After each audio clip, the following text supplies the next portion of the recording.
प्यारे बच्चों, हम लोग पिछले वीडियो में देखे थे कि कॉम्बिनेशन रिएक्शन क्या होते हैं। आज हम बात करेंगे डीकंपोजिशन रिएक्शन के बारे में।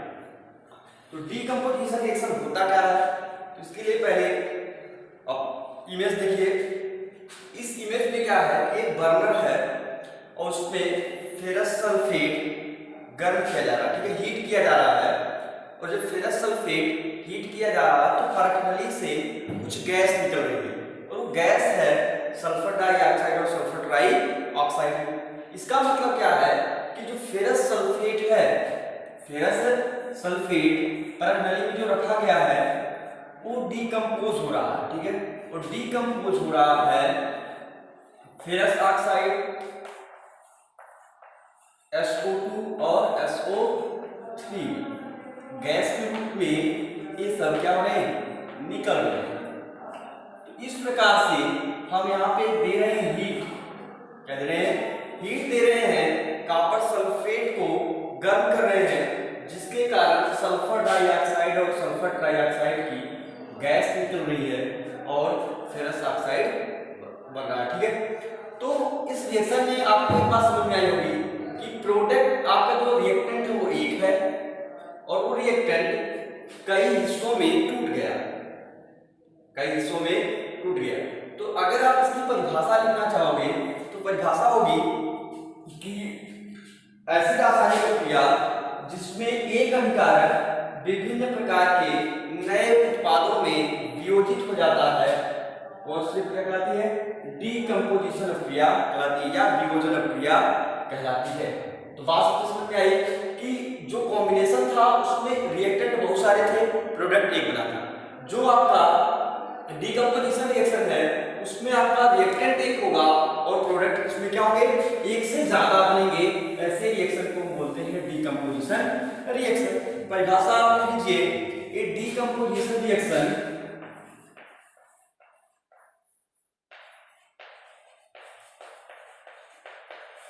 decomposition reaction in which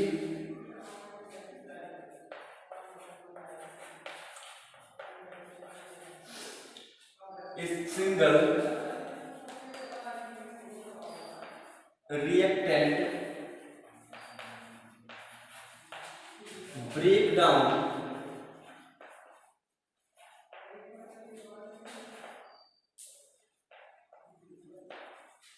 into 2 or more element or new compound, ठीक है। तो ये है डीकंपोजिशन रिएक्शन की परिभाषा कि एक सिंगल रिएक्टेंट विभिन्न प्रकार के एलिमेंट या न्यू कंपाउंड के रूप में, नए प्रोडक्ट के रूप में अगर टूट जाता हो तो हम उसको बोलते हैं डीकंपोजिशन रिएक्शन। एग्जांपल की बात करें तो फेरस सल्फेट को अगर हम गर्म करते हैं तो बनता है फेरस ऑक्साइड, सल्फर डाइऑक्साइड और सल्फर ट्राइऑक्साइड। और यहाँ पे जो यूज हुआ है यूज हुआ हीट यूज हुआ, ठीक है, टेम्परेचर दिए हो तब जाके फेरस सल्फेट क्या हुआ, वियोजित हुआ है और 3 प्रकार के नए कंपाउंड में टूट गया। तो आगे बात कर रहे हैं कि डीकंपोजिशन रिएक्शन केवल हीट के कारण नहीं होता, इलेक्ट्रिक के भी कारण होता है, लाइट के भी कारण होता है। इस प्रकार से जो डीकंपोजिशन रिएक्शन है वो 3 प्रकार का होता है, ठीक है। तो टाइप्स ऑफ डीकंपोजिशन रिएक्शन, ठीक है। अगर हम टाइप की बात करें तो 3 टाइप में होंगे। पहला है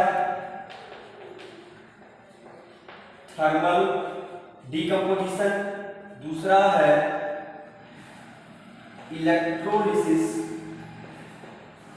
ठीक है, लाइट के द्वारा, और तीसरा आपका होगा फोटोकेमिकल।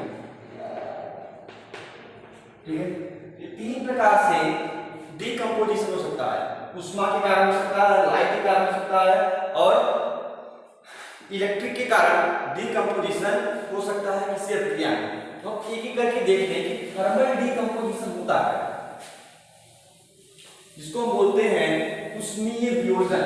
क्या बोलते हैं? उष्मीय वियोजन। तो नंबर 1 इसमें होगा thermal decomposition.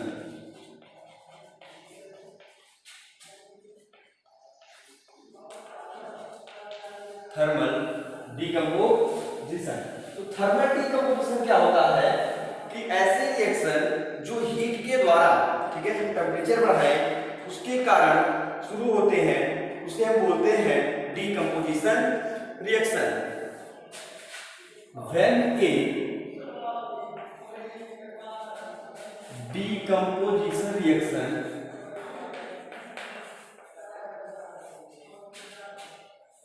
carried out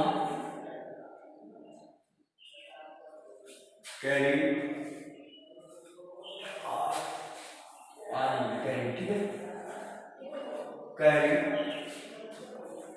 out when a decomposition reaction carried out by heating, it is called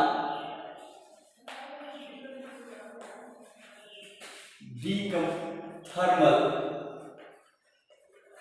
decomposition reaction।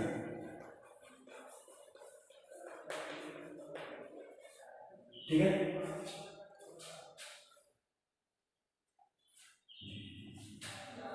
Bye decomposition reaction. तो ऐसी प्रक्रिया जो हीट के द्वारा चले, मतलब हीट लगाने पर उसमें क्या हो कि आपका रिएक्टेंट कई प्रकार के प्रोडक्ट में वियोजित हो जाए, उसको हम बोलते हैं थर्मल डीकंपोजिशन। ठीक है, तो यहाँ पे कुछ एग्जाम्पल की बात करें हम। एग्जाम्पल में अगर हम देखें तो कैल्शियम कार्बोनेट है। ठीक है, अगर कैल्शियम कार्बोनेट को वियोजित करें हीट के कारण तो होगा क्या? कैल्शियम ऑक्साइड बनेगा और क्या बनेगा? Carbon dioxide. तो ये जो रिएक्शन है वो डीकंपोजिशन रिएक्शन तो है, लेकिन उसमें भी जो कैटेगरी है वो थर्मल का, ठीक है, थर्मल डीकंपोजिशन रिएक्शन है। कौन सा है? Thermal decomposition reaction. इसी प्रकार से 2PbNO3 का होल वाइज, ठीक है, अगर हम इसको हीट के द्वारा डिकम्पोज करें तो बनेगा यहाँ पे PbO plus NO2 plus O2, ठीक है, लेड ऑक्साइड, नाइट्रोजन डाइऑक्साइड और क्या मिल जाएगा? ऑक्सीजन मिलेगा। तो इस प्रकार से ये रिएक्शन है। तो ये सब रिएक्शन डीकंपोजिशन रिएक्शन के उदाहरण हैं। लेकिन अगर आपसे कोई पूछे कि थर्मल डीकंपोजिशन क्या होता है, ऐसी प्रक्रियाएं जो हीट के द्वारा फैली हो, ठीक है, जो हीट देने पर ही क्या हो, रिएक्टेंट वियोजित हो, उनको हम बोलते हैं थर्मल डीकंपोजिशन। ठीक है, दूसरी बात है यहाँ पे इलेक्ट्रोलिसिस। ठीक है, तो इलेक्ट्रोलिसिस की अगर हम बात करें तो इलेक्ट्रोलिसिस में तो क्या करते हैं, तो यहाँ पे एक रिएक्शन पढ़ेंगे इलेक्ट्रोलिसिस ऑफ वाटर।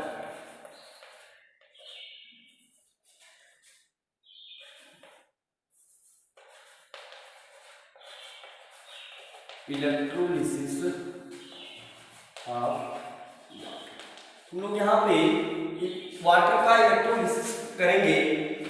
ठीक है, मतलब इलेक्ट्रिक के द्वारा कोई रिएक्टेंट क्या हो जाए, अगर टूटता है तो हम बोलते हैं उसको इलेक्ट्रोलिसिस। तो यहाँ पे फिगर देखो आप कि वहां पे है दो बीकर है, उसके अंदर हमारे पास जल रखा है।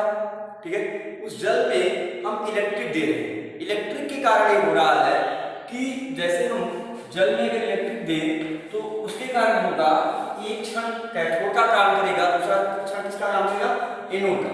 इसके कारण जो वाटर है वो डिकम्पोज हो जाएगा हाइड्रोजन गैस और ऑक्सीजन गैस। ठीक है, तो तो ऐसे रिएक्शन को हम बोलते हैं इलेक्ट्रोलिसिस।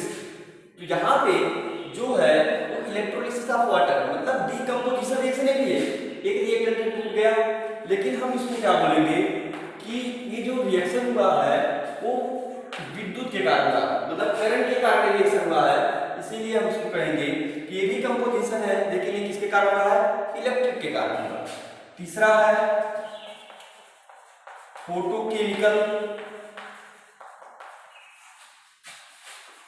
डीकंपोजिशन रिएक्शन, ठीक है।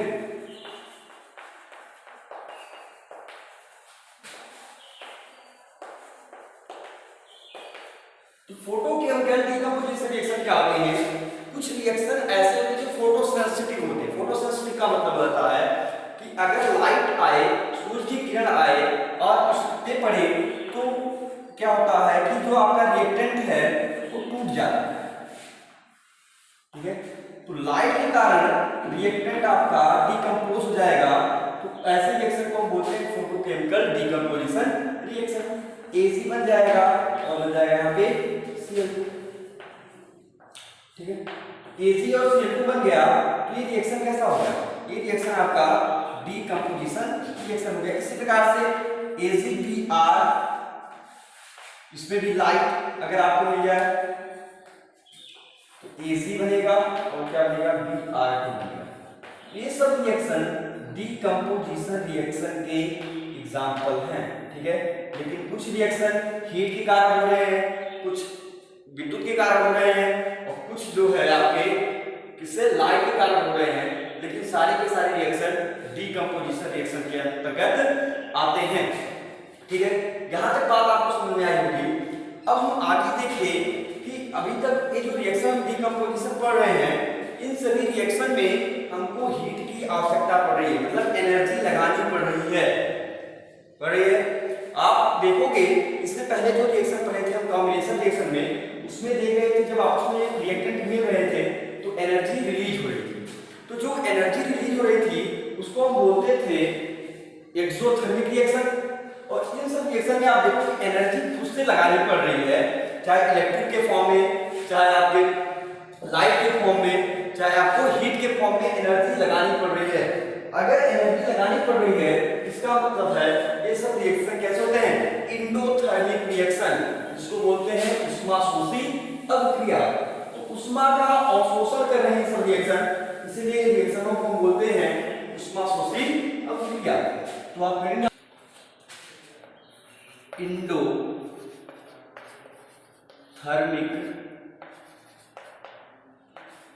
रिएक्शन, ठीक है। इंडोथर्मिक रिएक्शन जिसमें एनर्जी एब्जॉर्ब हो, ऐसे रिएक्शन जिसमें एनर्जी एब्जॉर्ब हो रही है उसको हम बोलते हैं इंडोथर्मिक रिएक्शन, ऊष्माशोषी अभिक्रिया। तो reaction in which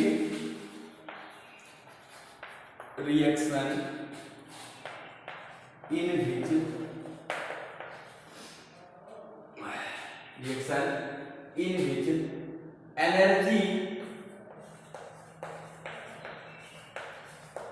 is absorbed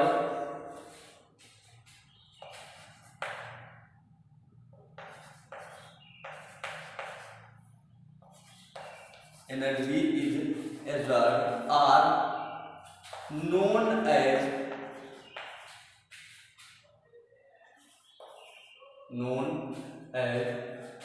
endothermic